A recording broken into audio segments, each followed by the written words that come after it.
نو ملګرو دې فارم کې ډېر ګرځېدو نه پس چې د ما د تربور څخه خوښ نه شو، نو بس مونږ بیا دې نه وړاندې بل فارم وی ته ورغلو. خو یو کمال و چې کې د ګلونو بوټي ډېرې ګملې وې، د سرې او پیازي ګلونو، بیا پکې داسې نارنجي ګلونو، داسې مالټې رنګ ګلونه، او دې کې چې دی نو ډېر د دې سیټ اپ ډېر زبردست و. ګملې را ځوړندې کړې وې او دې سره هم بوټي ډېر زیات و.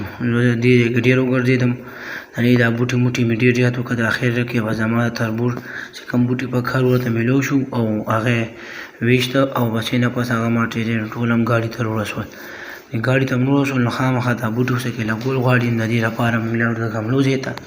د ګملو بیل ځای نو بس بیلو ځای ته لاړو، او زما د تربور خو ساده ګملې په کار وې، خو غټې وایي دا وړو کې نه غټو ګملو کې کارونه غټې ګملې یاسې یو 3-4 ویشتې. هلته چې کوم کې چې مضبوط یې نه چې وایي یخو را یخو کې اوچتولو کې ماتې نه شي، نو دا ګملې مو اوچتې کې